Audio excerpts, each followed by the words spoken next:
সবাইকে আজকের লাইভ ক্লাসে শুভেচ্ছা। সবাই দ্রুত ক্লাসে প্রবেশ করেন।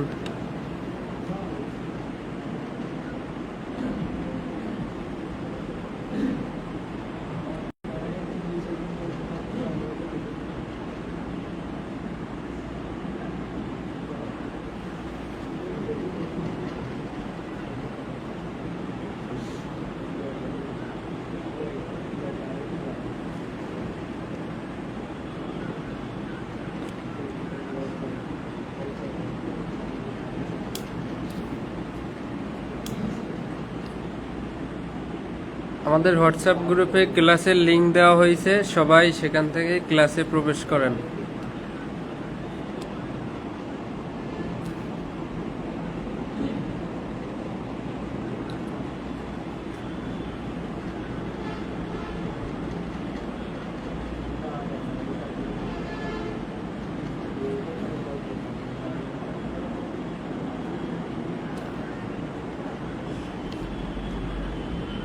যারা যারা ক্লাসে প্রবেশ করবেন সবাই কমেন্ট করেন। আমি দেখতে পাচ্ছি না কে কে প্রবেশ করছেন।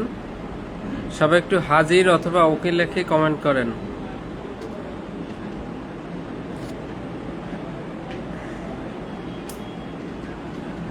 আজকে সাক্ষ্য আইনের একটা গুরুত্বপূর্ণ ক্লাস নেওয়া হবে।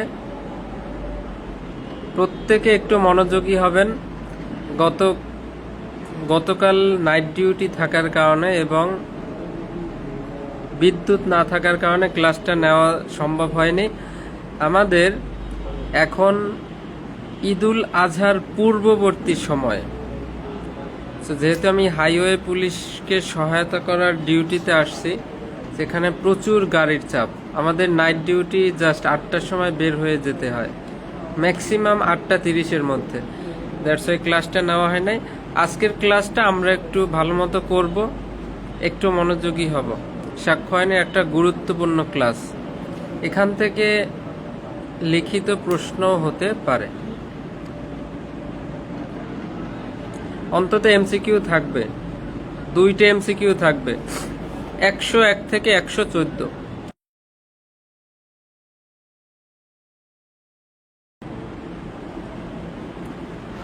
তাহলে আমরা বেশি কথা না বলে ক্লাস শুরু করি। যে কোনো পরিস্থিতিতে আমাদের পড়ালেখা করতে হবে। গত ক্লাসটা দেখি আপনাদের মনে আছে কিনা। 74 ধারায় সরকারি দলিল। সরকারি দলিল কি, কাকে বলে, সরকারি দলিলগুলো কোনগুলো সরকারি দলিল, এবং সরকারি দলিল আদালতে হাজির করলে আদালত গ্রহণ করবে কিনা, এই 3টা কথা হচ্ছে 74 ধারায়। সরকারি দলিল কি বা কাকে বলে, কোনগুলো সরকারি দলিল।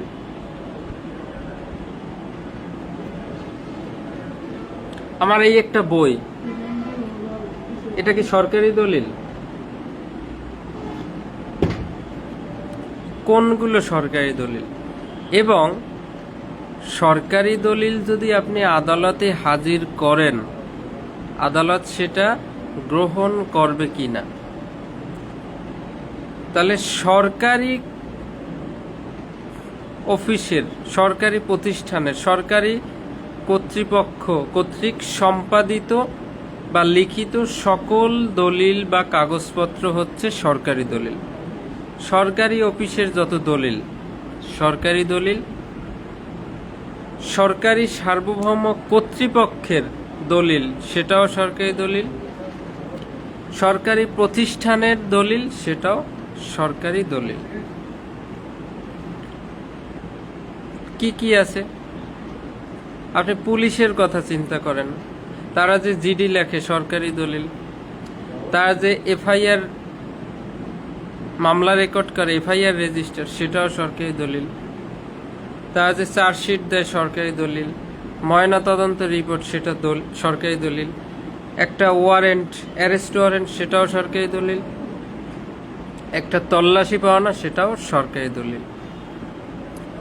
মন্ত্রণালয়ের, অর্থ মন্ত্রণালয়ের কাগজপত্র, স্বরাষ্ট্র মন্ত্রণালয়ের কাগজপত্র, এগুলো সব সরকারি দলিল।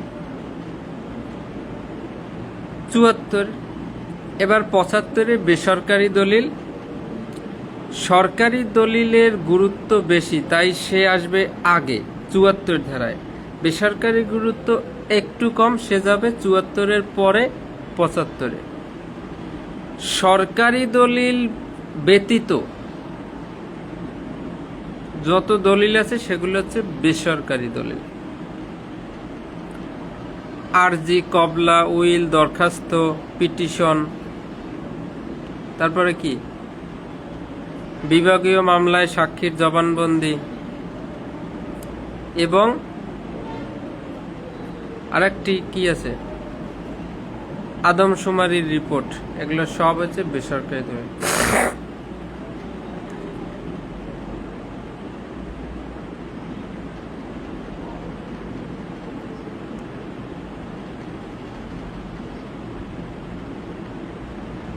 তো এভাবে আমরা সরকারি বেসরকারি দলিলটা চিনব।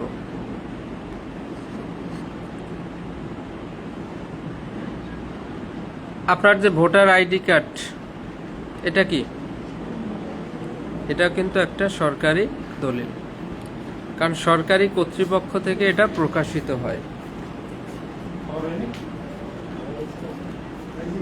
৭৬ ধারায় আপনার যদি কোনো সরকারি দলিল, কোনো সরকারি অফিস থেকে কোনো সরকারি দলিলের অনুলিপি বা প্রত্যয়নপত্র দরকার হয়, তখন যে অফিসে যে ফি নির্ধারণ করা, যে সকল ফি আছে,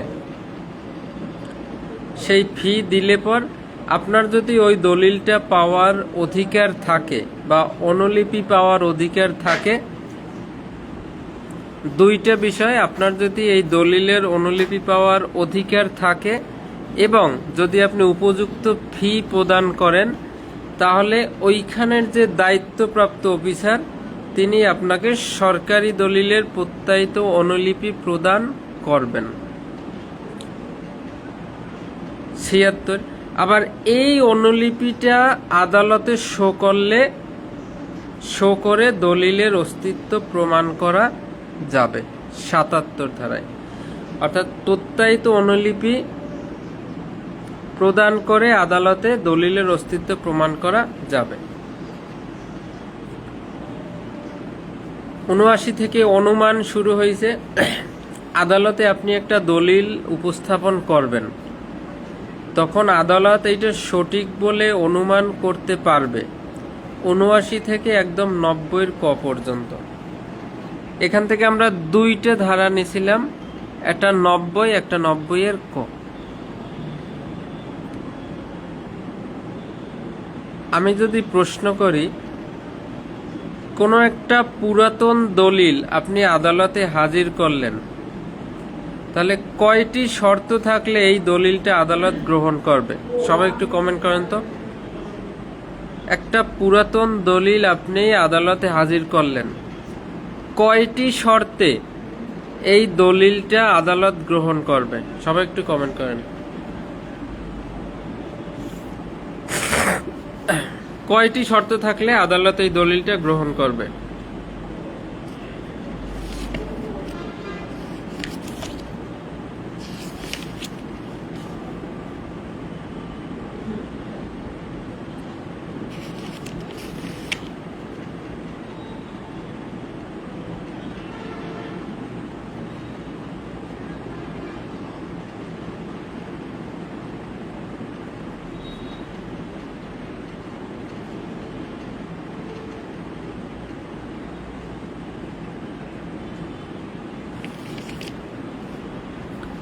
তাহলে দুইটি শর্তে একটি পুরাতন দলিল আদালতে গ্রহণযোগ্য হবে।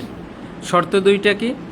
একটা হচ্ছে দলিলটা যদি ৩০ বছরের পুরাতন হয়, অর্থাৎ যখন দলিলটা লিপিবদ্ধ করা হয়েছিল যে তারিখে, সেই তারিখ থেকে এখন পর্যন্ত যদি ৩০ বছর হয়ে যায়, তা ৩০ বছরের পুরাতন হইলে, আর একটা দলিলটি যথাযথ হেফাজত থেকে আদালতে যদি উপস্থাপন করা হয়, অর্থাৎ যার কাছে থাকার কথা ছিল, আপনার জন্ম নিবন্ধন কার্ড অথবা জন্ম নিবন্ধন কার্ডের ফটোকপি, এটা কার কাছে থাকার কথা? আপনার কাছে, আপনার উপস্থাপনের কথা। কিন্তু সেটা যদি অন্য ঢাকার একটা লোক যদি আপনি বরিশালের লোক, ঢাকার একটা লোক যদি আপনার জন্ম নিবন্ধন কার্ডের ফটোকপি আদালতে শো করে, তখন আদালত বলবে না না, এটা তো আপনার কাছে থাকার কথা না, আপনি দিলে হবে না, তো এটা যার সে দিতে হবে। দলিলটি যদি 30 বছর পুরাতন হয় এবং দলিলটি যদি যথাযথ মাধ্যম থেকে আদালতে উপস্থাপন করা হয়, তাহলে 90 আর 90 সঠাইপেন ক ডিজিটাল দলিল। এই ডিজিটাল দলিল আবার কখন আদালতে গ্রহণযোগ্য হবে? ডিজিটাল রেকর্ড যেগুলো, সেখানেও 2টা শর্ত।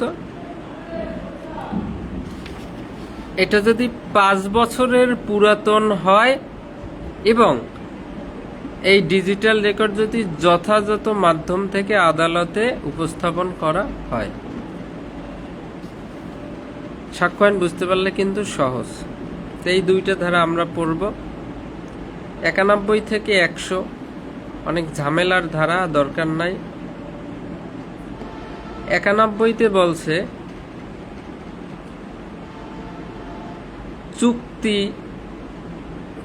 চুক্তি, মঞ্জুরি, দলিল, দানপত্র, এইগুলার বিষয়ে মৌখিক সাক্ষ্য দেওয়া যাবে না।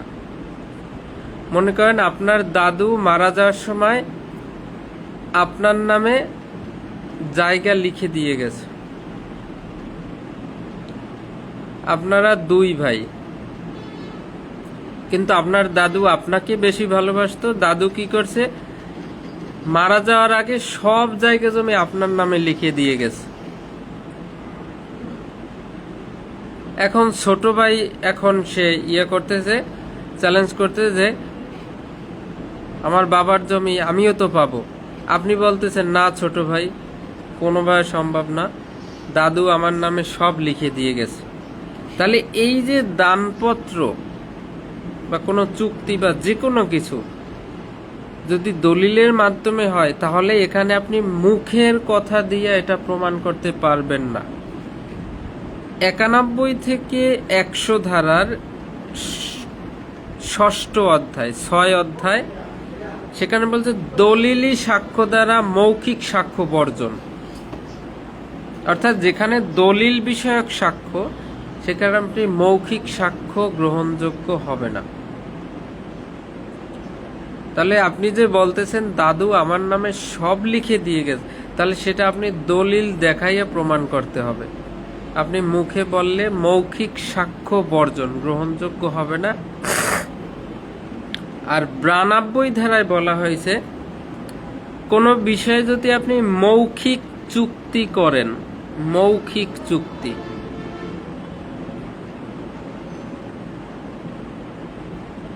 কোনো কাগজপত্র নাই, কোনো প্রমাণ নাই, ডকুমেন্ট নাই, আপনারা 2 বন্ধু ব্যবসা করবেন, একজনে 50,000 একজনে 50,000 টাকা দিলেন এবং মৌখিক চুক্তি হইল যে যত লাভ আসবে তুমি 50%, আমি 50%, মুখে মুখে, কোনো দলিল বা ডকুমেন্টারি কিছু নাই। এই মুখে মুখে চুক্তি হইলে এই ধরনের সাক্ষ্য আদালতে গ্রহণযোগ্য হবে না। মুখের কথা আদালত। এখন সেই বন্ধু বলতেছে, সে অস্বীকার করতেছে, আপনি যে টাকা দিয়েছেন ব্যবসায়, অর্ধেক টাকা দিয়েছেন, সেটা সে পুরোটাই অস্বীকার করতেছে যে না তুই কোনো টাকাই দাও নাই, সব টাকা আমি দিছি, আমি ব্যবসা চালু করছি। এখন আদালতে আপনি অভিযোগ দিলেন, আদালত বলবে আপনাদের ডকুমেন্ট কোথায়? এই মৌখিক চুক্তি করছেন মুখে মুখে, এই মৌখিক চুক্তির সাক্ষ্য গ্রহণযোগ্য নয়, আপনার প্রমাণ কোথায়? সো মৌখিক কোনো চুক্তি হইলে সেই বিষয়ে আদালতে সাক্ষ্য দিলে গ্রহণযোগ্য হবে না। 92 আর 91তে বলছে দলিলের কোনো বিষয় যদি থাকে সেখানে আবার মুখের কথা গ্রহণযোগ্য হবে না। So thank you so much. এ পর্যন্ত আমরা দেখলাম। এখন আমরা আজকের গুরুত্বপূর্ণ ক্লাসটা শুরু করব। সবাই একটু মনোযোগী হবেন।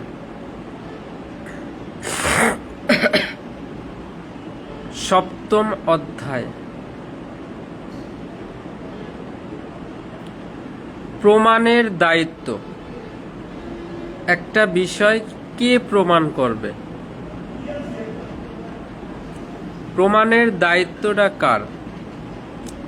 এটাকে ইংরেজিতে বলে বার্ডেন অফ প্রুফ অথবা স্ট্যান্ডার্ড অফ প্রুফ। প্রমাণের দায়িত্ব।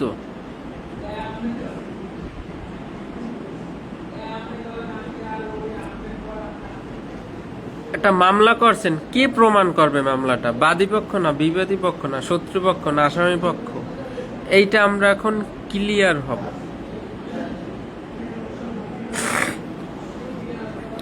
একটু ঠান্ডা মাথায় বোঝেন। এই ধারাগুলো আমরা একদম একবারে পড়ে একবারে মুখস্থ করে ফেলব। 101 ধারায় বলছে প্রমাণের দায়িত্ব।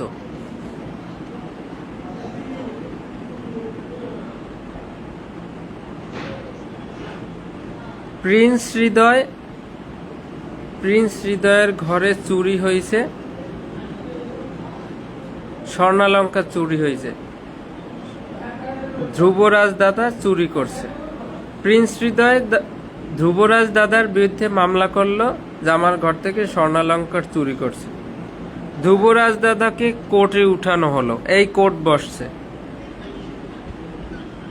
ধ্রুবরাজ দাদা কোর্টে উঠে বলল আমি চুরি করি নাই। শেষ। এই আসামি শুধু একটা কথা বলল আমি চুরি করি নাই। এখন আদালত প্রিন্স হৃদয় যে মামলা করছে তাকে বলবে কি ব্যাপার, আসামি তো বলতে চুরি করি নাই, এখন কি হবে? প্রমাণ করেন। তখন তাহলে প্রিন্স হৃদয় চাচ্ছে যেহেতু ধ্রুবরাজ এই স্বর্ণালঙ্কার চুরি করছে, প্রিন্স হৃদয় চাচ্ছে তার শাস্তি হোক, ধ্রুবরাজের শাস্তি হোক। প্রিন্স হৃদয় ধ্রুবরাজের বিরুদ্ধে অথবা প্রিন্স হৃদয় নিজের পক্ষে রায় আশা করতেছে যে এমন একটা রায় দেওয়া হোক যাতে এই চোরের শাস্তি হয়। আসামি বলতেছে আমি চুরি করি নাই। এখন কি মামলা ওখানে বাদী পক্ষ যিনি মামলা করছে সে কি মেনে নেবে যে ঠিক আছে যেহেতু আসামি বলতে চুরি করে নাই তাহলে থাক?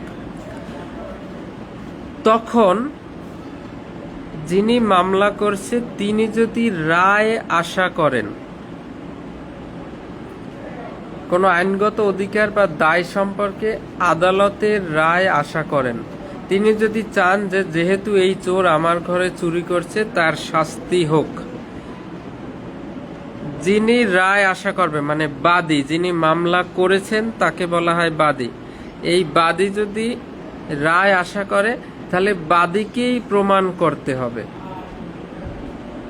আপনার ঘরে চুরি করছে, চোরকে আদালতে নেওয়া হলো, চোর একটা কথা বলল যে আমি চুরি করি নাই। এখন সে যে চুরি করছে কিনা এইটা সম্পূর্ণ প্রমাণের দায়িত্ব তখন আপনার। আপনি মামলা করছেন, আপনি সাক্ষী আনবেন, কাকে আনবেন সেটা আপনি বোঝেন। আপনি সাক্ষী আনবেন, যে কোনোভাবে আপনি প্রমাণ করতে হবে, আপনার প্রমাণ করতে হবে। এই জন্য বলছে প্রমাণের দায়িত্বটা আসলে কার? 101 ধারায় 101 থেকে 112 পর্যন্ত এক একজনের দায়িত্ব এক একটা বিষয়ে। 101 ধারায় বলছে যিনি মামলা করছে তিনি যদি মামলার রায় আশা করেন, যিনি রায় আশা করবেন প্রমাণের দায়িত্ব তার। 101 ধারায় বলছে মামলার যিনি বাদী তিনি যদি তার পক্ষে মামলার রায় আশা করেন, তাহলে তাকেই প্রমাণ করতে হবে।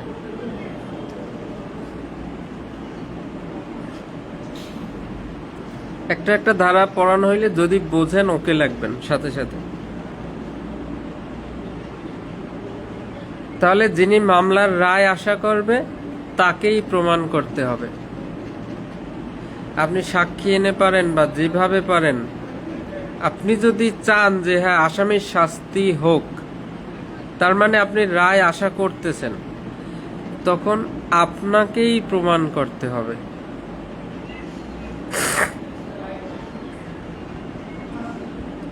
চোর আমার ঘরে ঢুকছিল, অমুকে দেখছে, তাকে সাক্ষী হিসেবে আনবেন, অথবা আমার ঘরে সিসিটিভি ফুটেজ আছে সেটা আনবেন। আসামি নিউট্রালে বসে থাকবে, সে শুধু একটা কথা বলে বসে থাকবে, স্যার আমি চুরি করি নাই। সে চুরি করছে সে নিজেও জানে, যদি কিন্তু সে একটা কথা বলতে যে আমি চুরি করি নাই, পারলে প্রমাণ করো, তখন যিনি মামলা করছে, যিনি মামলার রায় আশা করবেন, তাকেই প্রমাণ করতে হবে। 101। এবারে 102, প্রমাণের দায়িত্ব যার উপর ন্যস্ত থাকে।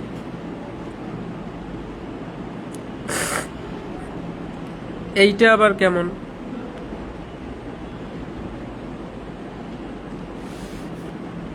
প্রমাণের দায়িত্ব যার উপর ন্যস্ত থাকে।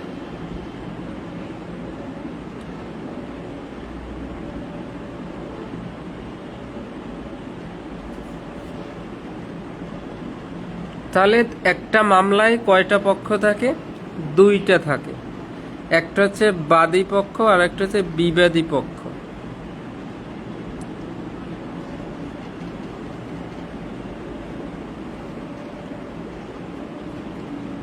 এখন 102-তে বলছে এই দুই পক্ষের কেউ যদি সাক্ষী হাজির না করে, বা দুই পক্ষের কোনো পক্ষ থেকে যদি সাক্ষী দেওয়া না হয়, তাহলে যে মামলাতে ঠকবে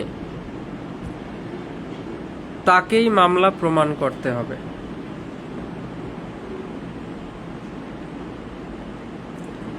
আপনার বাবা মারা যাওয়ার আগে আপনাদের জমি অন্য একজনের কাছে বিক্রি করে গেছে, কিন্তু এর কোনো ডকুমেন্ট নাই, প্রমাণ নাই। সে ওই লোকের কাছ থেকে টাকা আনছে, টাকা দিতে পারে নাই, পরে বলছে এই জমি তুমি এখন থেকে ভোগ করবা, তাহলে সেই জমি সে ভোগ করতেছে। এখন আপনার বাবা মারা যাওয়ার পরে আপনি কি করলেন?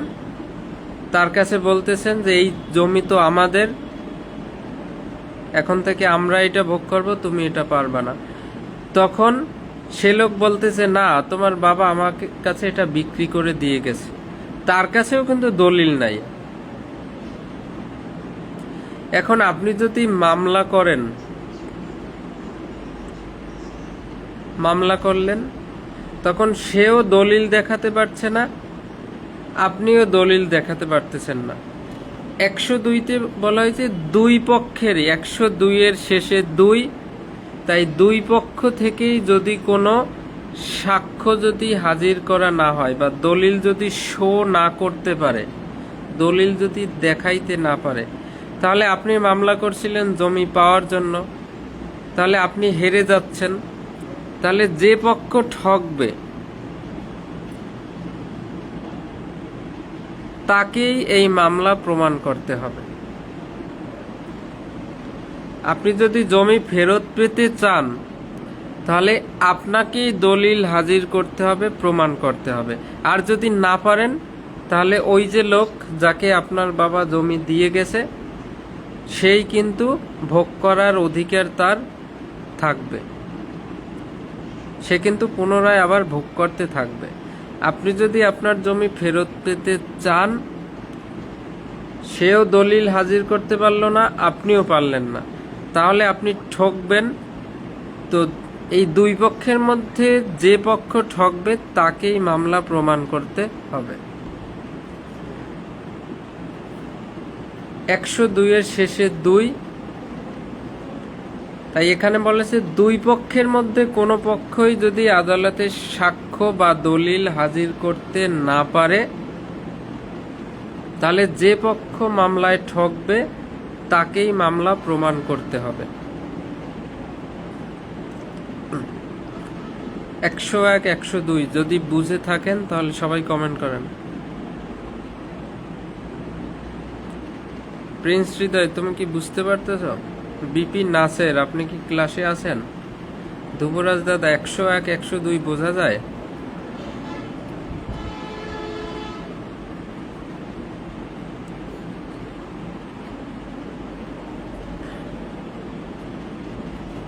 এবারে 103, কোন নির্দিষ্ট বিষয় প্রমাণের দায়িত্ব কার?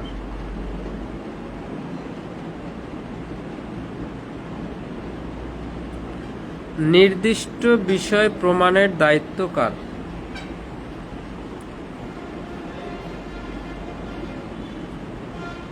আপনার গ্রামের বাড়িতে একটা মার্ডার হয়েছে, সেই খুন মামলার আসামি আপনাকে দেওয়া হয়েছে, কিন্তু এই যেদিন খুন হয়েছে সেই দিন আপনি গ্রামেই ছিলেন না, সেদিন আপনি ঢাকা, এবং একদম খুন হওয়ার ওই টাইমে আপনি অফিসে কর্মরত ছিলেন। তার মানে আপনি ঘটনাস্থলে ছিলেন না। এই যে একটা নির্দিষ্ট বিষয়, এইটা আপনাকেই প্রমাণ করতে হবে।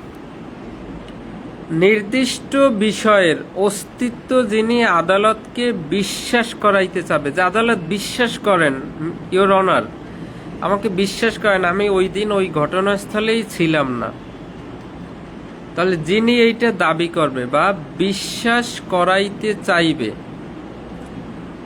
নির্দিষ্ট বিষয় যিনি আদালতকে বিশ্বাস করাইতে চাইবে, তাহলে যিনি চাইবে তাকেই প্রমাণ করতে হবে। তাহলে আপনি নিজেকে দিয়ে বোঝার চেষ্টা করেন, আপনাকে একটা খুন মামলার আসামি করা হইল, কিন্তু যেদিন এবং যে স্থানে যে সময়ে খুনটা হইছে তখন আপনি ওইখানে ছিলেন না, আপনি ছিলেন আপনার অফিসে অথবা আপনার ডিউটিতে। তখন আপনি আদালতে গেলেন, যার পরে বারবার বলবেন, ইওর অনার আমাকে একটু বিশ্বাস করেন প্লিজ, আমার কথাটা একটু বিশ্বাস করেন, আমি ওই দিন ওইখানে ছিলাম না। তাহলে আপনি যদি কোনো বিষয়ে বিশ্বাস করাইতে চান তখন প্রমাণের দায়িত্ব আপনার। তাহলে আপনি যে ডিউটিতে ছিলেন, আপনি যদি পুলিশ সদস্য হন, আপনি একটা ডিউটিতে ছিলেন, আপনার কমান্ড সার্টিফিকেট আছে, পিআরবি 163/909, আপনার একটা কমান্ড সার্টিফিকেট সিসি আছে, সিসিটা শো করবেন, অথবা আপনার জিডিতে ডিউটি বন্টন করা থাকে, জিডির কপি শো করবেন। আচ্ছা, এই যে সিসি এবং জিডির কপি সাক্ষ্য আইন অনুযায়ী কত ধারা অনুযায়ী আদালতে গ্রহণযোগ্য? সাক্ষ্য আইনের কত ধারা অনুযায়ী আদালতে গ্রহণযোগ্য? সবাই একটু কমেন্ট করেন যে কে কি পারেন। তাহলে এই নির্দিষ্ট বিষয় আপনি প্রমাণ করতে হবে। আপনি যদি আদালতকে বিশ্বাস করাইতে চান তাহলে আপনাকেই প্রমাণ করাইতে হবে। আমরা যখন সাক্ষ্য আইনের 11 ধারা পড়েছিলাম, আসামির অজুহাত, অর্থাৎ ঘটনার তারিখ ও সময়ে আসামি অন্য জায়গায় ছিল, এই মর্মে আসামি তার নিজেকে বাঁচানোর জন্য যে সাক্ষ্য দেয় তাকে আসামির অজুহাত বলে 11 ধারায়। সেই আসামির অজুহাত কি? 103 ধারা অনুযায়ী প্রমাণ করতে হবে। সেই 103, অর্থাৎ আপনি ঘটনার সময় অন্য জায়গায় ছিলেন, এইটা যদি আপনি আদালতকে বিশ্বাস করাইতে চান তখন আপনি কি করবেন? এই 103 অনুযায়ী আপনাকেই প্রমাণ করতে হবে। এটা আপনি জিডির কপি দিয়ে পারেন, সিসির ফটোকপি দিয়ে পারেন, না ফিঙ্গারপ্রিন্ট দিছিলেন সেটা, নাকি সিসিটিভি ফুটেজ, যেভাবে পারেন আপনাকেই প্রমাণ করতে হবে।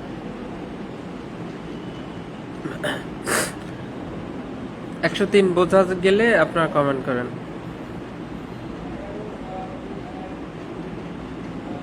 তাহলে আমরা পড়ছিলাম 9 ধারা, ঘটনার ব্যাখ্যা বিশ্লেষণ। জিডির কপিতে কি ব্যাখ্যা করা থাকে, সিসিতেও কিন্তু ব্যাখ্যা করা থাকে। কর্তৃপক্ষের নির্দেশক্রমে আপনাকে বা আপনাদেরকে এই মর্মে আদেশ করা যাচ্ছে যে আপনি অথবা আপনারা পার্শ্ব লিখিত স্থানে গিয়ে রিপোর্ট করবেন এবং আইনশৃঙ্খলা রক্ষা ডিউটির নিমিত্তে অস্ত্রগুলি সহ পুরো পোশাকে প্রয়োজনীয় আদেশ উপদেশ সহকারে রওনা দেওয়া গেল। এটি কিন্তু সিসির মধ্যে লেখা থাকে। এটা কিন্তু ব্যাখ্যা বিশ্লেষণ। ব্যাখ্যা বিশ্লেষণ 9 ধারা অনুযায়ী প্রাসঙ্গিক। আবার 35 ধারা পড়ছিলাম, সরকারি কর্মচারী সরকারি কর্তব্য সম্পাদনকালে যা কিছু লেখেন সেটাও প্রাসঙ্গিক। সিসিটা কে লেখছে, জিডি কি লিখছে, কে লিখছে, ওই সময় যে অন ডিউটিতে ছিল সেই লিখছে। তাহলে 35 ধারাও প্রাসঙ্গিক। আবার 74 ধারা অনুযায়ী সরকারি দলিল হিসাবেও প্রাসঙ্গিক। 9, 35, 74। আপনারা কেউ অ্যান্সার দিতে পারেন না, পরীক্ষায় কিন্তু এরকমই নাম্বার পাবেন। সবাই একটু হুঁশ রাখেন, প্রশ্ন পড়লে আরো ক্লিয়ার হবে। 101, 102, 103 বোঝা গেছে? যদি বোঝা যায় তাহলে ওকে লেখেন। 104 ধারায় সাক্ষ্যটাকে গ্রহণযোগ্য করার জন্য যে বিষয় প্রমাণ করতে হবে সেইটা প্রমাণের দায়িত্ব। আপনি একটা সাক্ষী দিলেন, এই সাক্ষীটাকে গ্রহণযোগ্য করার জন্য আপনার অন্য যে বিষয়টা প্রমাণ করতে হবে সেইটা প্রমাণের দায়িত্ব। মরার আগে, আপনার দাদু মারা যাওয়ার আগে আপনাকে বলে গেল যে আমার মৃত্যুর জন্য অমুকে দায়ী, এইটা বলে সে মারা গেল। তাহলে এটা কি হয়ে গেল? মৃত্যুকালীন জবানবন্দি। এখন আদালতে এসে আপনি সাক্ষী দিতেছেন, ইওর অনার, আমার দাদু খুবই ভালো লোক ছিল, তিনি জীবনে কারো কোনো ক্ষতি করে নাই, আমার দাদুকে অমুকে বিষ খাওয়াইয়া মারছে, সে মারা যাওয়ার আগে আমার কাছে এটা বলে গেছে।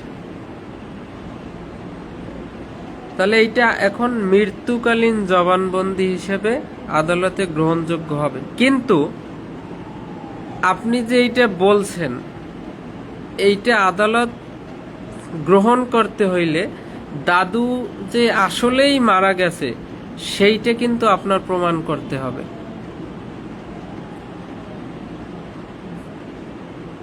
আপনি বলছেন আমার দাদু মারা গেছে, সে মারা যাওয়ার আগে আমাকে এটা বলে গেছে। এই সাক্ষ্যটাকে যদি আপনি আদালতকে গ্রহণ করাইতে চান বা আদালতে যদি গ্রহণযোগ্য করাইতে চান, তাহলে আসলেই দাদু মারা গেছে কিনা আনুষঙ্গিক সাক্ষ্য, সেই দাদু মারা গেছে কিনা সেটা প্রমাণ করতে হবে আপনার। তাহলে দাদু মারা যাওয়ার ডেথ সার্টিফিকেট যদি শো করেন তখন কিন্তু এটা গ্রহণযোগ্য হবে। তাহলে আপনি যদি কোনো সাক্ষী দেন আদালতে কোনো বিষয়ে, 104 ধারা বোঝেন, আপনি যদি কোনো আদালতে সাক্ষী দেন কোনো বিষয়ে, সেই সাক্ষীটাকে গ্রহণযোগ্য করানোর জন্য আনুষঙ্গিক সাক্ষ্য আপনাকে প্রমাণ করতে হবে। তাহলে মৃত্যুকালীন জবানবন্দি যদি আপনি প্রমাণ করতে চান, তাহলে ওই লোকের আসলেই মৃত্যু হয়েছে কিনা সেইটা আবার আপনাকে প্রমাণ করতে হবে।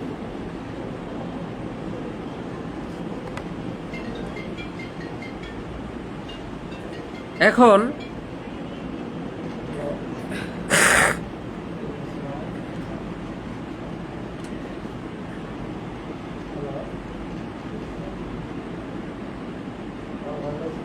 একটা ঘরে আগুন লাগছে, ওই ঘরে মনে করেন আপনার ভাই ছিল অথবা বাবা ছিল।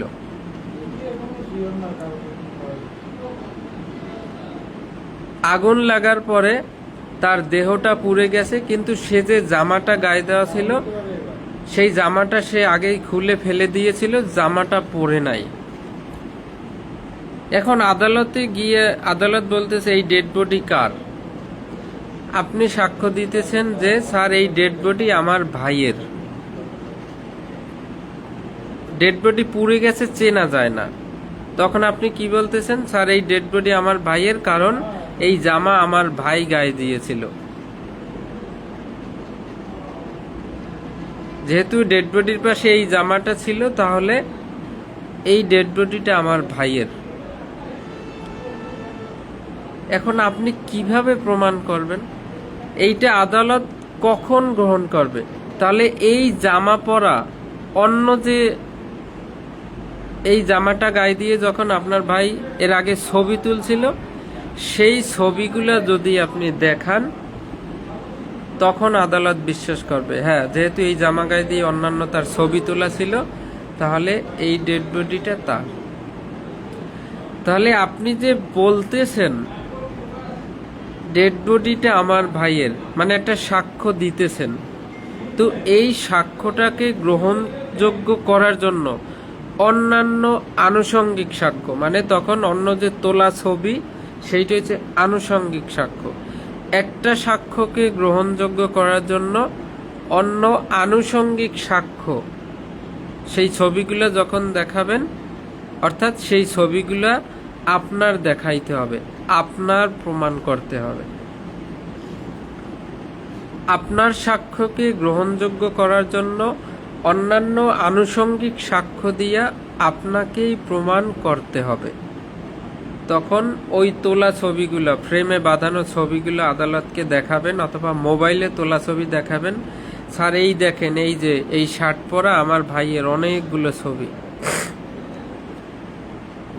আপনার একটা সাক্ষ্যকে গ্রহণযোগ্য করানোর জন্য অন্যান্য আনুষঙ্গিক সাক্ষ্য দিয়া আপনাকেই প্রমাণ করতে হবে।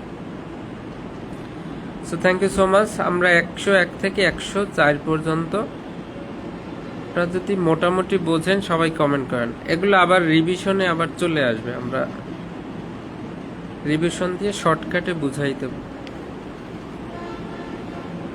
এবারে 105,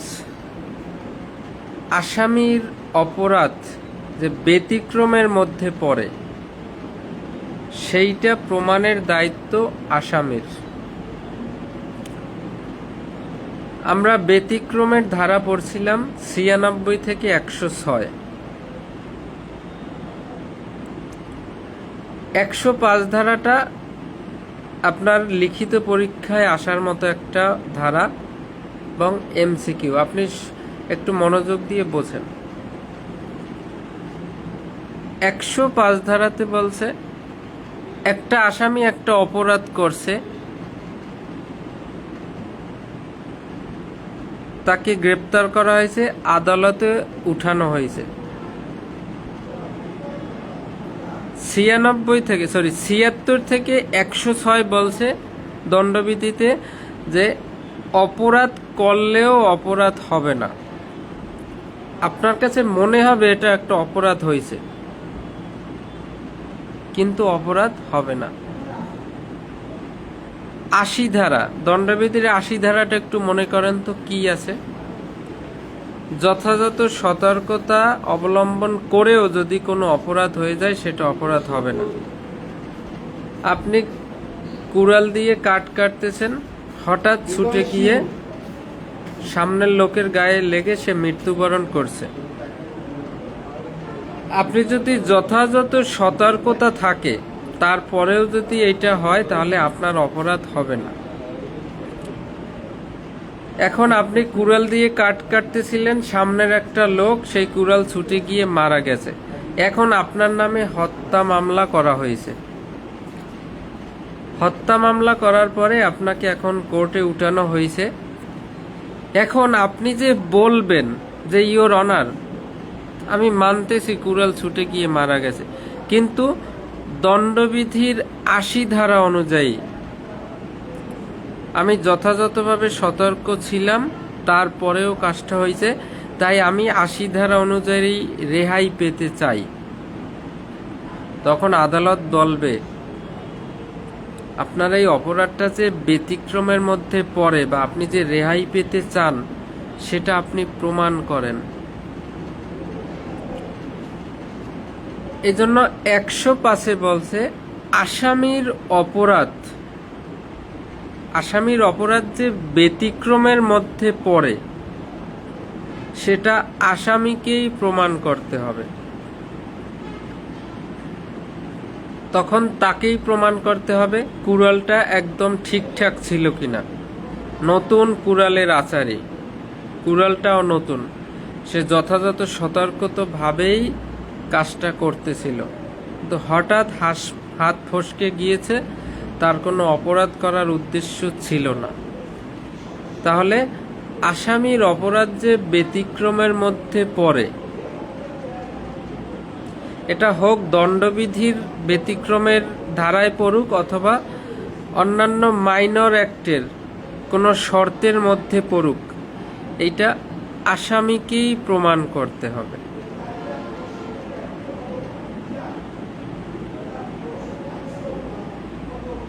রহিমা নামক একটা ২০ বছরের একটা যুবতী মেয়ে,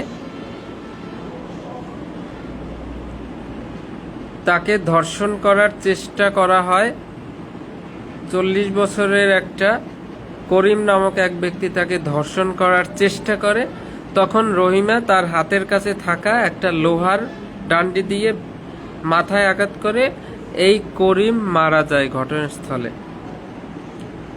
এখন রহিমার নামে মামলা হইল যে করিমকে সে আঘাত করে মেরে ফেলছে। রহিমাকে আদালতে উঠানো হলো।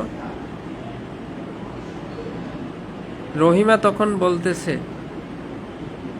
ইওর অনার, আমি এই লোককে ইচ্ছা করে খুন করি নাই।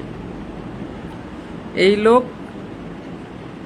আমাকে ধর্ষণ করার চেষ্টা করতেছিল বা ধর্ষণ করার জন্য আক্রমণ করতেছিল, তখন আমি হাতের কাছে ওইটা পেয়ে তাকে আঘাত করি। আমি নিজেকে বাঁচানোর জন্য, ধর্ষণের হাত থেকে নিজেকে বাঁচানোর জন্য আঘাত করি, তারপর সে মারা যায়। তাহলে রহিমা যে নিজেকে নির্দোষ দাবি করতেছে,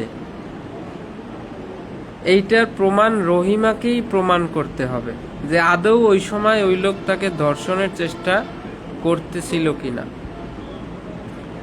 তার পক্ষে সাক্ষী আনতে হবে। ওই সময় সে চিৎকার করতেছিল সেইটা যে শুনছে বা দেখছে, তারা যদি সাক্ষী দেয়, এইভাবে বিভিন্ন কিছুর মাধ্যমে রহিমাকেই প্রমাণ করতে হবে।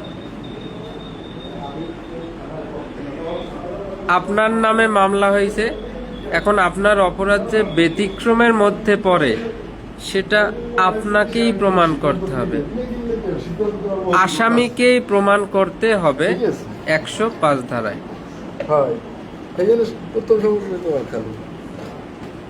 তাহলে আমরা কি ১০৫ ধারা বুঝতে পারলাম?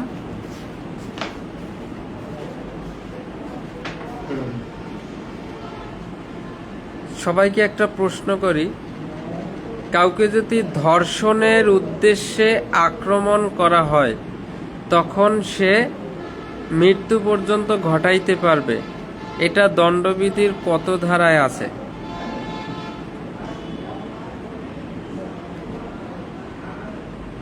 সবাই প্রশ্নটা অ্যান্সার করার চেষ্টা করেন। তাহলে ১০৫ পাইলাম, এবারে ১০৬। যে বিষয়টা কারো বিশেষভাবে কারো অবগতির মধ্যে থাকে সেটা তাকেই প্রমাণ করতে হবে।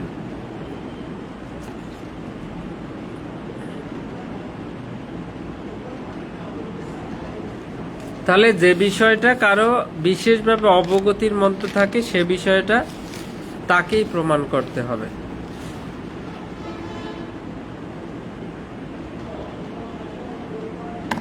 বিশেষভাবে অবগতি, বিপিন আসের 100 ধারা তো বুঝলাম, 100-র একটা ক্লোজ আছে, 100-র 6টা ক্লোজ আছে। এই ধর্ষণের উদ্দেশ্যে আক্রমণ, এইটা 100-র কত নাম্বার ক্লোজে?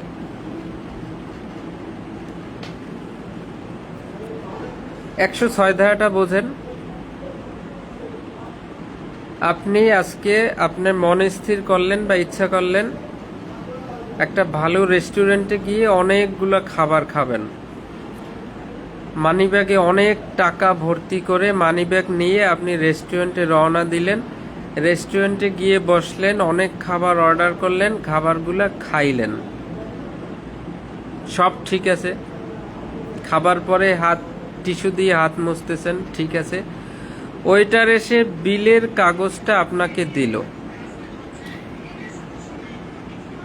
এরপরে আপনি বিল দেওয়ার জন্য পকেটে হাত দিলেন মানিব্যাগটা বের করার জন্য, কিন্তু আপনি দেখেন মানিব্যাগটা নাই। এখন কি হবে? মনে করেন 1000 টাকার মতো আপনি খেয়ে ফেলছেন বিভিন্ন আইটেম, এখন আপনি বিল দিতে পারতেছেন না। এই রেস্টুরেন্টের ম্যানেজার আপনার বিরুদ্ধে অভিযোগ করলো যে স্যার আমার রেস্টুরেন্টে এসে খালি খালি খাইছে, এখন বিভিন্ন অজুহাত দেখাইতেছে, টাকা দিতেছে না, টাকা না দেওয়ার ধান্দা করতেছে। এখন আপনি যে মানিব্যাগ রুম থেকে নিয়েছিলেন, আপনি মানিব্যাগ রুম থেকে নিয়েছেন নাকি নেন নাই, এইটা তো একমাত্র আপনিই জানেন। আপনি ম্যানেজারকে বলতেছেন, ওয়েটারকে বলতেছেন, ভাই বিশ্বাস করেন আমি মানিব্যাগটা নিয়েছি, কিন্তু এখন মানিব্যাগটা দেখতেছি না। তখন আদালত বলছে আপনি যে মানিব্যাগটা সত্যি নিয়েছিলেন কিনা নাকি ইচ্ছা করে রেখে আসছেন, এইটা কিন্তু আপনিই ভালো করে জানেন। এটা কিন্তু শুধুমাত্র একান্ত আপনার বিশেষভাবে অবগতির মধ্যে আছে, তা আপনিই জানেন। তো এইরকম নির্দিষ্ট কোনো বিষয় যদি বিশেষভাবে কোনো এক ব্যক্তির অবগতির মধ্যে থাকে, তাহলে ওনাকেই এই বিষয়টা প্রমাণ করতে হবে। তখন আপনাকেই প্রমাণ করতে হবে যে আপনি মানিব্যাগটা সাথে নিয়েছিলেন কিনা।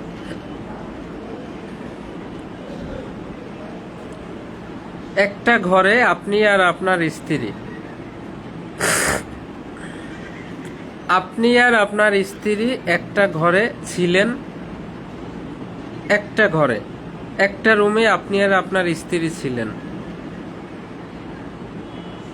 সারা রাত একসাথে এক রুমে ছিলেন।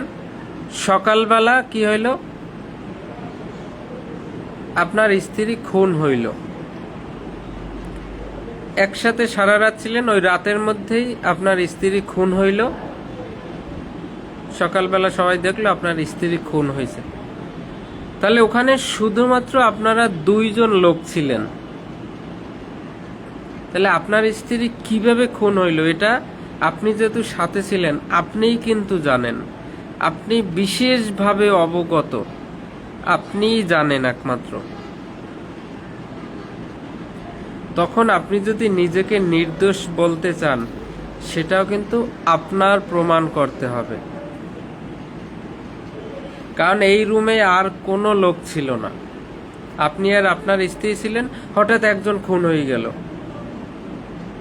তাহলে এখানে তো অন্য লোক ছিল না, তাহলে আপনি নিশ্চয়ই জানেন।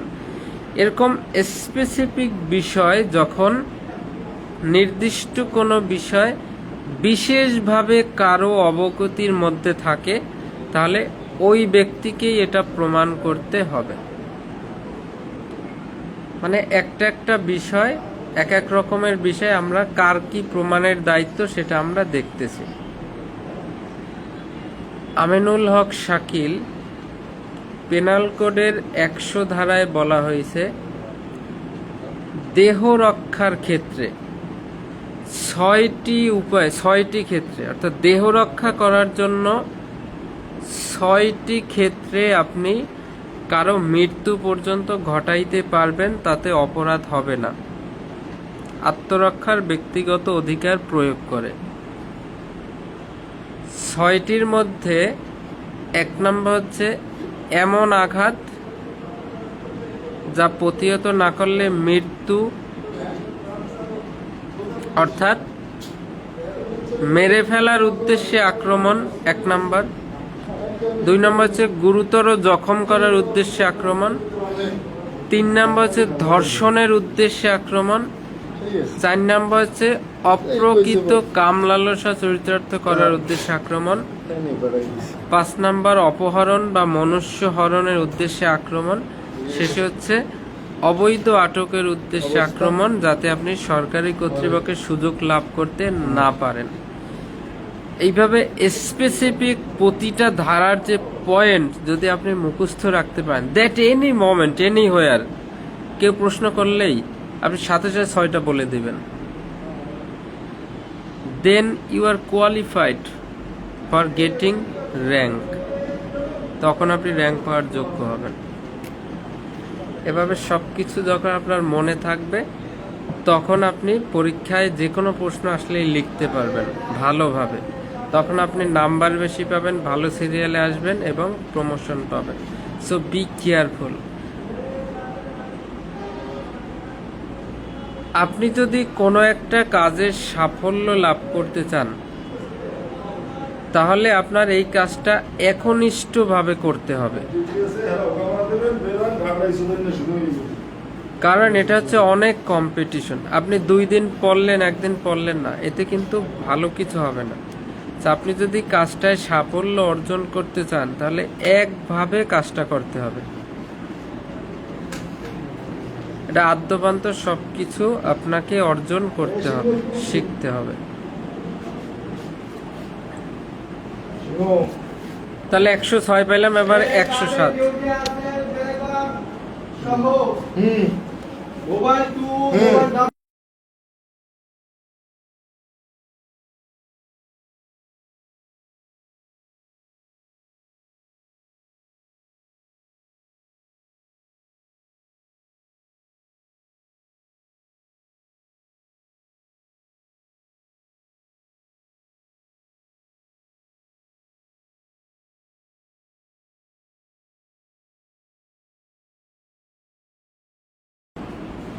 তাহলে আমরা এখন পড়বো 107 ধারা।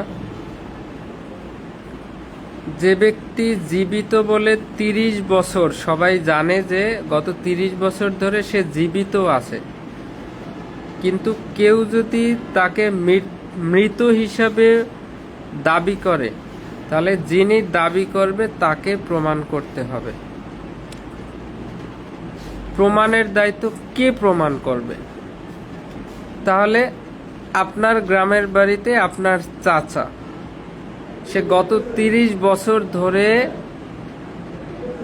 ঢাকায় চাকরি করে, 30 বছরে একবারও বাড়িতে আসে নাই, কিন্তু আপনাদের সাথে যোগাযোগ আছে যে হ্যাঁ এই লোক বেঁচে আছে, ওই ঢাকাতে আছে, বোঝেন।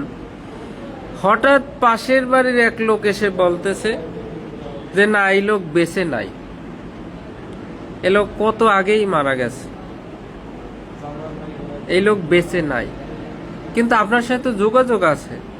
কিন্তু পাশের বাড়ি থেকে একজন এসে বলতে এই লোক তো আগেই, অনেক আগেই মারা গেছে। তাহলে যে ব্যক্তি দাবি করবে যে এই লোকটা মারা গেছে, তখন তাকেই প্রমাণ করতে হবে এই লোক আসলেই মারা গেছে কিনা, কারণ আপনি তো জানেন বেঁচে আছে।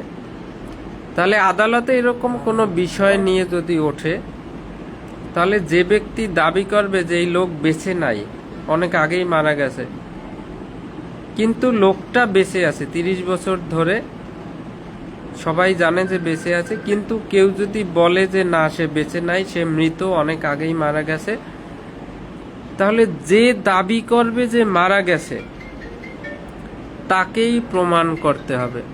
তাহলে তুমি যে মারা গেছে তুমি দেখাও, তার ডেড বডি দেখাও, অথবা তার ডেথ সার্টিফিকেট দেখাও, সে কোথায় বসে মারা গেছে তার প্রমাণ দেখাও। যিনি দাবি করবে যে লোকটা মারা গেছে তাকেই প্রমাণ করতে হবে। 101 থেকে 112 সহজে বোঝেন। এক একটা আলাদা আলাদা ঘটনা কার প্রমাণ করতে হবে সেইটা। তাহলে 107-এ 30 বছর যাবত সবাই জানে যে জীবিত আছে, কিন্তু কেউ যদি মৃত বলে দাবি করে তাহলে তাকেই প্রমাণ করতে হবে। এবার 108 ধারা।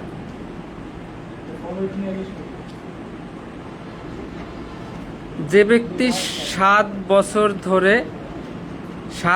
ধরে তার কোনো খবর পাওয়া যায় নাই, সে যে জীবিত আছে সেটা প্রমাণের দায়িত্ব। 107-এ বলছে যিনি মৃত দাবি করবে তার প্রমাণের দায়িত্ব। 108-এ বলছে 7 বছর ধরে কারোর সাথে কোনো যোগাযোগ নাই, সে কোথায় আছে কেউ জানে না, 7 বছর ধরে। তারপর আদালতে যদি কেউ এসে বলে যে স্যার এই লোক বেঁচে আছে, তখন আদৌ বেঁচে আছে কিনা যে লোক দাবি করবে তাকেই প্রমাণ করতে হবে। মনে করেন আপনার ঘরেরই একটা লোক, আপনার ভাই, হঠাৎ একদিন সে স্কুল থেকে ফেরার পথে তাকে আর পাওয়া যায় না, জিডি করলেন, খোঁজাখুঁজি করলেন, কোনোটায় কাজ হইল না। আজ 7 বছর অতিক্রম হয়ে গেছে, কিন্তু তাকে কোথাও পাওয়া যায় না, কোনো যোগাযোগ নাই, কেউ জানে না কোথায় আছে।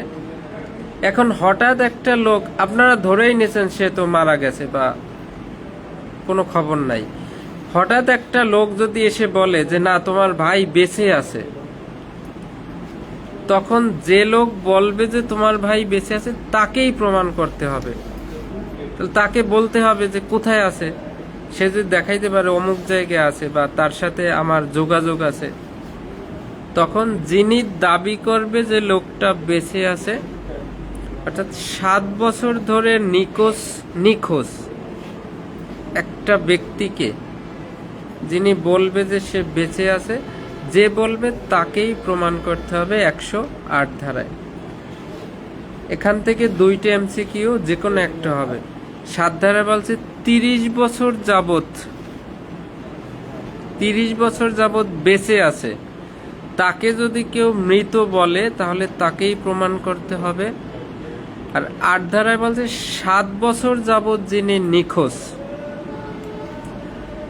কেউ যদি বলে সে বেঁচে আছে তাহলে তাকেই প্রমাণ করতে হবে। একটা 30 বছর আর একটা হচ্ছে 7 বছর। এখন নিখোঁজ ব্যক্তি তো মৃত্যুও বলা যাবে না, সেটা তো।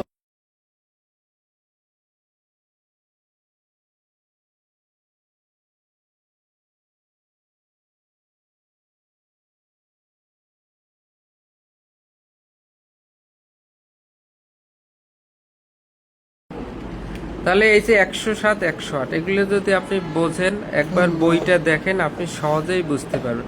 এইখান থেকেই এমসিকিউ হয়, আবার সেই এমসিকিউতে আপনাকে শোয়াই ফেলে, আপনি পারেন না, বারবার ফেল করেন। একটু মনোযোগ দেন। তাহলে 109 ধারা পড়ার দরকার নাই। 110 ধারা, মালিকানা প্রমাণের দায়িত্ব। মালিকানা প্রমাণটা কে করবে? আপনার স্মার্টফোনটা হারাই গেছে বা চুরি হয়েছে,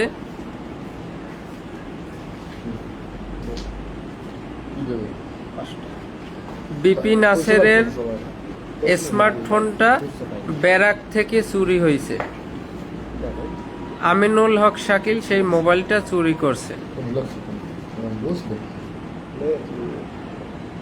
এখন বিপি নাসের মামলা করলো, আদালতে উঠাইলো আমিনুল হক শাকিলকে, বলল যে স্যার এই মোবাইলটা আমার ও চুরি করছে, আমার মোবাইল আমিনুল হক শাকিলের কাছে আছে। আমিনুল হক শাকিলের কাছে এই মুহূর্তে যে মোবাইলটা, ওই মোবাইলটা আমার। আদালত বলছে যেহেতু আমিনুল হক শাকিলের কাছে আছে, তাই তার কোনো প্রমাণ করার দরকার নাই। সে জাস্ট নিউট্রালে থাকবে যে মোবাইল আমার। কিন্তু আপনি যদি আদালতকে বলেন যে ওই মোবাইলটা আমার, তখন আপনার প্রমাণ করতে হবে। তখন আপনার মোবাইলের মডেল বলতে হবে, মোবাইলের মধ্যে যে এই ফটো তোলা আছে চেক করে দেখেন। অর্থাৎ আপনি যদি মালিকানা প্রমাণ করতে চান,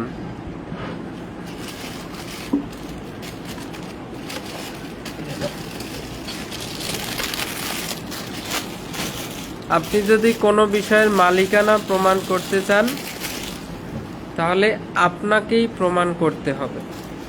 যে লোক চুরি করে নিয়েছে আপনার মোবাইল, তার কিছুই বলা লাগবে না, তার কোনো প্রমাণ করার দরকার নাই। সে বলবে মোবাইল আমার কাছে, তার মানে মোবাইল আমার। কিন্তু আপনি যদি বলতে চান যে না, ওই মোবাইল ওর কাছে যে মোবাইলটা আছে ওইটা আমার, তখন আপনার প্রমাণ করতে হবে। আপনি হয় মোবাইলে মডেল বললেন, ঠিক আছে, তারপর মোবাইলের ভিতরে এই ছবি আছে, এই মুভি আছে, এইটা আছে, ঠিক আছে, মোবাইলে আমার এই অ্যাপস আছে, এই অ্যাকাউন্ট খোলা আছে। তখন এই প্রমাণের দায়িত্ব, মালিকানা প্রমাণের দায়িত্ব আপনার। আর একটা সুন্দর ধারা আছে 112 ধারা। একটা সন্তান হইছে, সেই সন্তানটা আসলে কার? আমিনুল হক শাকিলের স্ত্রীর গর্ভে একটা সন্তান হইছে। এই সন্তানটা কি আসলে আমিনুল হক শাকিলের, নাকি বিপি নাসের আমিনুল হক শাকিলের স্ত্রীর সাথে পরকীয়া করে কিছু করেছে, সেই ফলে সন্তানটা হয়েছে, নাকি আসলেই আমিনুল হক শাকিলের? এটা আমরা কেমনে বুঝবো? সন্তানটা যে আসলেই আপনার, এটা আপনি কেমনে বুঝবেন? সেটা আমরা 112 ধারায় এখন দেখব।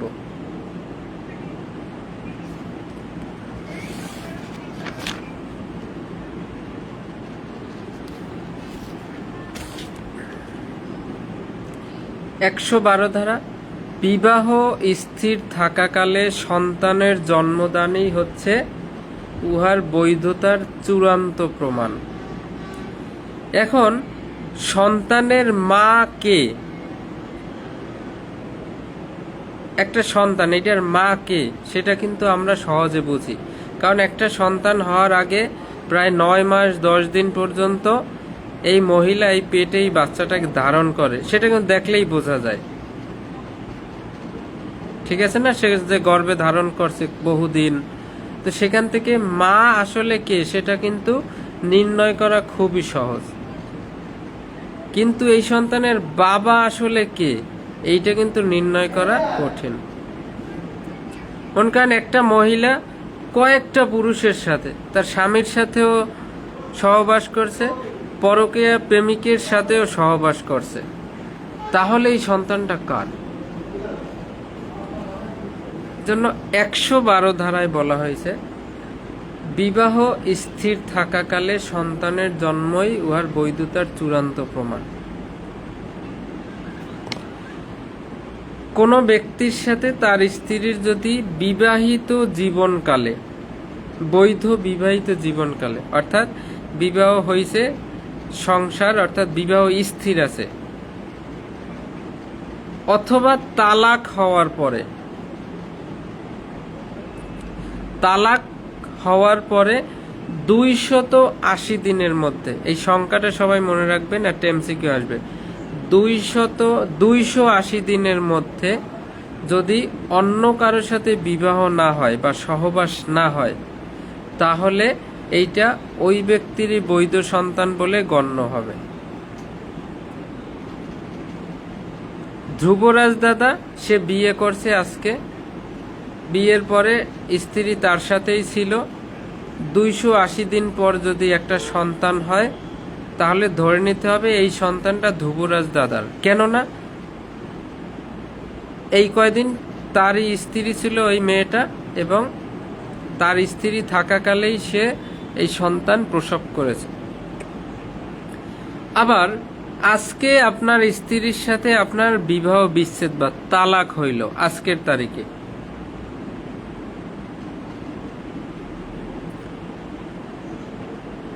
তালাক হওয়ার আগের দিনও মনে করেন আপনি সহবাস করছেন বা তালাক হওয়ার আগে সহবাস করছেন, হঠাৎ আজকে আপনার তালাক হইল।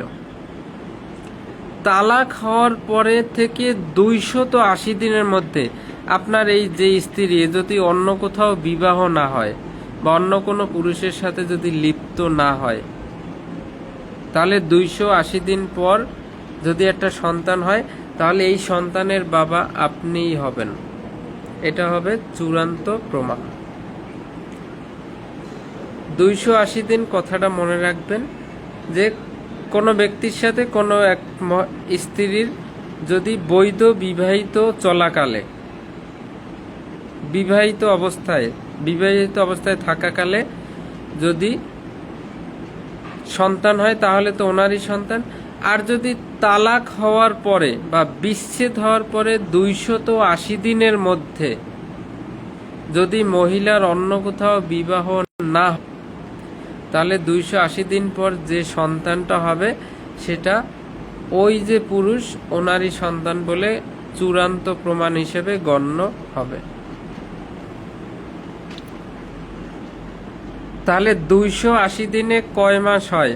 সবাই একটু কমেন্ট করে লেখেন। 280 দিন সমান সমান কত মাস? আমি জানি আপনারা পারবেন না, কারণ এত হিসাব আপনারা জানেন না। কয় দিনে এক মাস এটাই অনেকে জানেন না, তার 280 দিনে কয় মাস সেটা তো কোনোভাবেই আপনারা পারবেন না। 112 ধারার এই যে সংখ্যাগুলা, 107-এ 30 বছর,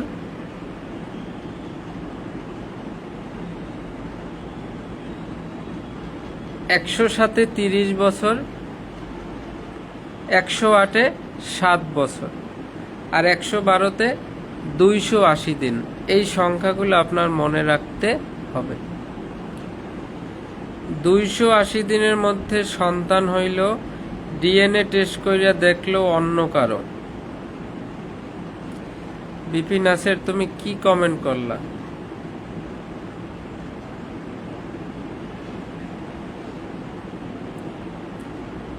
তাহলে আপনারা একটু দেখেন তো, আমি যে বললাম 280 দিনে কত মাস হয়, আপনারা পারবেন না। এই ধ্রুবরাজ দাদা আসলেই পারল না, সে বলছে 8 মাস 10 দিন। তাহলে 280 দিনে আসলেই কয় মাস হয় হিসাব করেন তো। 1 মাসে 30 দিন, তাহলে 9 মাসে 3 নং 27, 270 দিন হয় 9 মাসে, আর হচ্ছে 10 দিন। 270 আর যোগ 10, 280। তাহলে 280 দিনে হয় 9 মাস 10 দিন। তাহলে 9 মাস 10 দিনে কিন্তু একটা সন্তান প্রসব করার যোগ্য হয়। আমরা ছোটবেলা থেকে যদিও শুনে আসছি 10 মাস 10 দিন গর্ভে ধারণ করে, আসলে এটা হবে 9 মাস 10 দিন।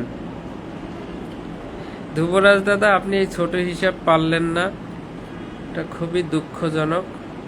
আপনাদের কোনো হুঁশ নাই, বুঝছেন? এই যে পড়ালেখা করেন, কোনো হুঁশ নাই। এই বেহুশ অবস্থায় কিন্তু র্যাঙ্ক পাওয়া অনেক কঠিন। আমি আবারও বলতেছি, আপনি যদি কোনো নির্দিষ্ট একটি কাজে সফল হতে চান, তাহলে ওই একটা কাজ আপনাকে একনিষ্ঠভাবে করতে হবে, এটা শেষ না হওয়া পর্যন্ত। আপনার হঠাৎ মনে হইল যে না, আমিও পরীক্ষা দেবো, বই পড়া শুরু করব।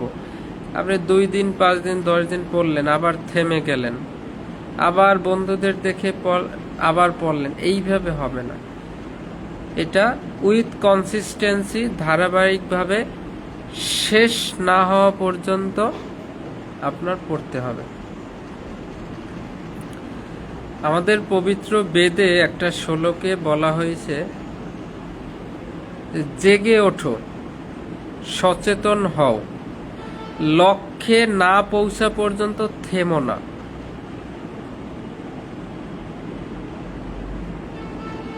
একদম শেষ পর্যন্ত যেতে হবে আপনার, তার আগে কোনো থামাথামি যাবে না। যারা বিসিএস পরীক্ষা দেয় তারা দেখবেন এমনভাবে বই পড়ে সমস্ত পৃথিবীর সব কিছু থেকে সে আলাদা হয়ে যায় কয়েকটা মাসের বা কয়েকটা বছর বা কয়েকটা মাসের জন্য। আপনাকেও কিন্তু এইভাবে আলাদা হতে হবে, অপ্রয়োজনীয় সঙ্গ বর্জন করতে হবে, আননেসেসারি মুভমেন্ট, আননেসেসারি অ্যাক্টিভিটি সব কিছু বন্ধ করতে হবে। আপনারা একটু হুঁশ রাখেন প্লিজ।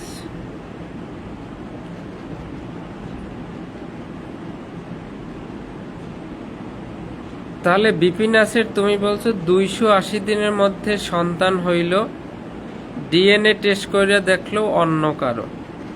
এখন তুমি কি সন্তান জন্মদানের এই প্রক্রিয়াটা ভালো করে বোঝো? একটা পুরুষ যখন সহবাস করে, পুরুষ তার যে শুক্রাণু সেটা নারী দেহে প্রবেশ করে, অর্থাৎ বীর্য যখন নারী দেহে প্রবেশ করে তখন এর মধ্যে লক্ষ লক্ষ কোটি কোটি শুক্রাণু থাকে।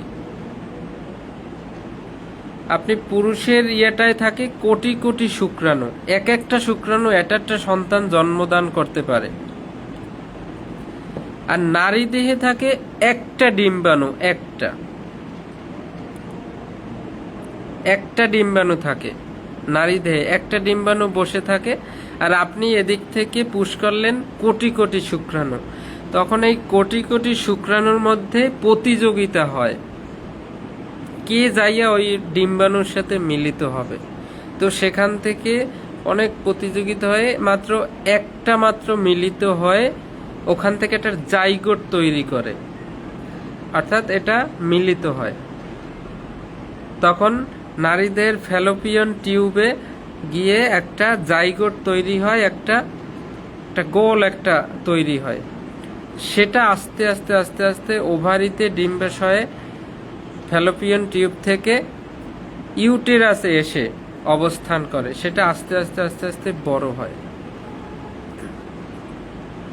এখন আপনি আজকে আপনার স্ত্রীর সাথে সহবাস করলেন, এই শুক্রাণুদের মধ্যে প্রতিযোগিতা হয়ে একটা শুক্রাণু অলরেডি ডিম্বাণুর সাথে মিলিত হয়ে গেল, মিলিত হয়ে সাথে সাথে এইটা জাইগোট তৈরি হয়ে নির্দিষ্ট অবস্থানে বসে গেল। এই কিন্তু সন্তান আস্তে আস্তে এখন বড় হতে শুরু করবে। কিন্তু একবার যখন শুক্রাণু ডিম্বাণু মিলিত হয়,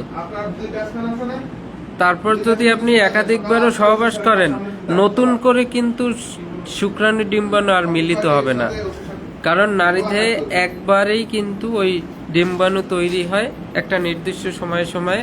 তো একটা শুক্রাণু ডিম্বাণু মিলিত হয়ে যদি একটা সন্তান তৈরির শুরু হয়ে যায়, তখন কিন্তু নতুন করে আর কিন্তু এটা হবে না, নতুন করে আর কোনো জাইগোট তৈরি হবে না।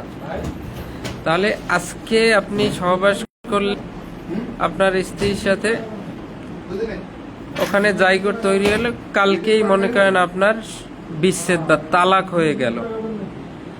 এখন তালাকের পরে তাহলে ওই যে সন্তান তো ওখানে তৈরি হয়ে গেল, এটা আস্তে আস্তে বড় হচ্ছে। এরপরে কিন্তু অন্য কেউ কিছু করলেও এটা কিন্তু আর নতুন করে সন্তান জন্ম হবে না। কিন্তু আইনে বলা হয়েছে তালাক হওয়ার পরেও 280 দিনের মধ্যে যদি অন্য কোথাও বিয়ে না হয়, যদি কোনো সেক্স না করে বা সহবাস না করে 280 দিনের মধ্যে, তখন এইটা আপনারই সন্তান, এইটা চূড়ান্ত প্রমাণ হিসেবে গণ্য হবে। 112 আজকের ক্লাসে সর্বশেষ ধারা 114। বিপিন নাসের, আপনি কিছু বুঝতে পারছেন? আমার ক্ষুদ্র জ্ঞানে বললাম, আমি কোনো মেডিকেল স্টুডেন্ট না।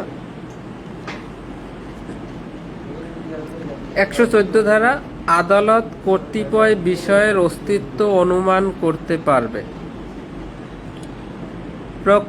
প্রাকৃতিক সাধারণ গতিধারা, মানবিক আচরণ, সরকারি বেসরকারি কার্যাবলীর পরিপ্রেক্ষিতে যা ঘটে থাকা সম্ভব বলে আদালত মনে করেন, এইসব বিষয়ে আদালত অনুমান বা ধরে নিতে পারবেন।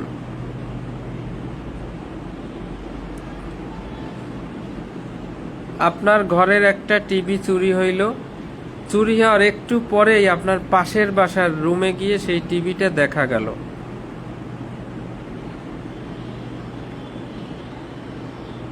একটু আগে আপনার বাসার টিভিটা চুরি হইল, আপনি পাচ্ছেন না, 1 ঘন্টা পরেই গিয়ে আপনার নিচতলার একটা বাসায় আপনি ওই টিভিটা দেখলেন। তখন আপনি অভিযোগ করলেন, তখন আদালত স্বাভাবিকভাবে ধরে নিতে পারবে যে হয় ওই নিচতলার ওই লোক এই টিভি চুরি করে এনেছে, অথবা অন্য কেউ চুরি করে এনে তার কাছে রাখছে বা চোরাই মাল হিসেবে সে রাখছে। এরকম যে ঘটনাগুলো আদালত ধরে নিতে পারবে।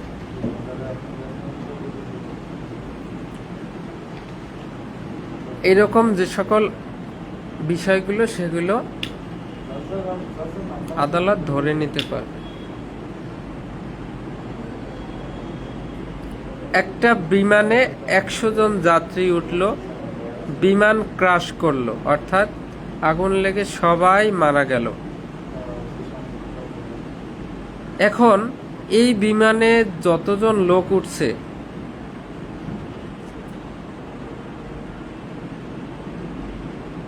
তাহলে আপনিও মনে করেন বিমানে টিকিট কেটে উঠলেন, ওঠার পরে বিমানটা ক্র্যাশ করলো। এখন মনে করেন 100 জন মানুষ ছিল, 90 জনের ডেড বডি পাওয়া গেছে, আর 10 জনের ডেড বডি পাওয়া যাচ্ছে না, হয়তো পুরে আঙ্গার হয়ে গেছে, একদম নিশ্চিহ্ন। এখন 90 জনের ডেড বডি পাওয়া গেছে, 10 জনের পাওয়া যাচ্ছে না, আপনার ডেড বডিটাও পাওয়া যাচ্ছে না। এখন আদালত ধরে নিতে পারবে যে যেহেতু সেও এই বিমানে টিকিট কেটে উঠছে, যেহেতু বিমান ক্র্যাশ করছে, তার ডেড বডি পাওয়া যাচ্ছে না, তার মানে আদালত ধরে নিতে পারবে যে সেও মারা গেছে। যেহেতু এই বিমানেই সে ছিল, বিমান ক্র্যাশ করছে, সবাই মারা গেছে, ডেড বডি না পাওয়া গেলেও আদালত ধরে নিতে পারবে যে আপনিও মারা গেছেন। তাহলে চুরির অব্যবহিত পরেই, একটু আগে টিভিটা চুরি হয়েছে, 1 ঘন্টা পরেই নিচের ফ্ল্যাটে গিয়ে দেখলেন আপনার সেই টিভিটা, তখন আদালত ধরে নিতে পারবে যে হয় এই লোক এই টিভি চুরি করে আনছে, অথবা অন্য কেউ চুরি করে তার বাসায় দিয়ে গেছে। এরকম কিছু কিছু বিষয়ের অস্তিত্ব আদালত অনুমান করতে পারবে। 101 প্রমাণের দায়িত্ব কার? যিনি মামলার রায় আশা করবে তাকে প্রমাণ করতে হবে 101। 102 এর শেষে 2, তাই দুই পক্ষের কোনো পক্ষ যদি আদালতের সাক্ষ্য উপস্থাপন না করতে পারে, তবে যে পক্ষ ঠকবে তাকে প্রমাণ করতে হবে। 103 নির্দিষ্ট বিষয়ে কেউ যদি আদালতকে বিশ্বাস করাইতে চায়, ইওর অনার আমার কথাটা বিশ্বাস করেন, আমি যা বলতেছি সত্যি বলতেছি, তাহলে যে বিশ্বাস করাইতে চাবে তাকেই প্রমাণ করতে হবে। 104 একটা সাক্ষ্যকে গ্রহণযোগ্য করার জন্য অন্যান্য আনুষঙ্গিক সাক্ষ্য তাকেই প্রমাণ করতে হবে, অন্যান্য আনুষঙ্গিক সাক্ষ্যের মাধ্যমে তাকে প্রমাণ করতে হবে। 105 সবচেয়ে গুরুত্বপূর্ণ, আসামির অপরাধ যে ব্যতিক্রমের মধ্যে পড়ে, আসামি যে নিজেকে নির্দোষ দাবি করতেছে যে আমার এটা ব্যতিক্রমের মধ্যে পড়ে, এটা আসামিকেই প্রমাণ করতে হবে। এই অধ্যায়টা কি শিখলাম আমরা? কার প্রমাণ করতে হবে। তাহলে আসামির মামলা ব্যতিক্রমের মধ্যে পড়ে, এটা আসামিকেই প্রমাণ করতে হবে। 106 স্বামী স্ত্রী এক রুমে থাকা অবস্থায় স্ত্রী মারা গেল, তাহলে এটা বিশেষভাবে অবগতির মধ্যে যার থাকবে, তাহলে স্বামী ভালো করেই জানে সে বিশেষভাবে অবগত এই মৃত্যুটা কেমনে হইল। যে বিষয় বিশেষভাবে কারো অবগতির মধ্যে থাকবে তাকেই প্রমাণ করতে হবে। 107-এ 30 বছর জীবিত থাকলেও কেউ যদি হঠাৎ এসে মৃত্যু বলে প্রমাণ দাবি করে, তাহলে যে দাবি করবে তাকেই প্রমাণ করতে হবে। 108-এ 7 বছর যাবৎ যার কোনো খোঁজ নাই, জানা নাই, তাকে যদি কেউ জীবিত বলে দাবি করে, তাহলে যে দাবি করবে তাকেই প্রমাণ করতে হবে। 110 মালিকানা প্রমাণের দায়িত্ব। আপনার মোবাইলটা চুরি করে অন্য একজন নিয়েছে, অন্যের হাতে আপনার মোবাইলটা দেখতে পাচ্ছেন, আপনাকেই প্রমাণ করতে হবে যে ওই মোবাইলটা আপনার। আপনি যদি মালিকানা দাবি করেন যে ওই মোবাইল তো আমার, তখন আপনাকেই প্রমাণ করতে হবে। 112 আপনার স্ত্রীর সাথে আপনার বিবাহিত জীবনকালে, অর্থাৎ বিবাহ স্থির থাকাকালে অথবা বিবাহ বিচ্ছেদ বা তালাক হওয়ার 280 দিনের মধ্যে যদি অন্য কোথাও বিয়ে না হয়, তাহলে 280 দিনের পর যে সন্তানটা জন্ম হবে সেটা আপনার সন্তান বলেই, আপনার বৈধ সন্তান বলেই গণ্য হবে। 114 আদালত কতিপয় বিষয়ের অস্তিত্ব অনুমান করতে পারবেন, অনুমান করতে পারবেন। So thank you so much যারা ক্লাসে ছিলেন। আপনারা যদি লাইভ ক্লাসে মনোযোগী হন এবং লাইভ ক্লাস করার পরে এটা যখন আবার একটু বই দেখে রিভিশন দিবেন, আশা করি আপনাকে কোনো এমসিকিউ লিখিত দিয়ে আর আটকাতে পারবে না। আপনি যদি আমার ক্লাসটা মনোযোগ দিয়ে দেখেন, আশা করি আপনাকে কেউ আটকাতে পারবে না। So thank you so much. আগামী ক্লাসে আমন্ত্রণ রইল।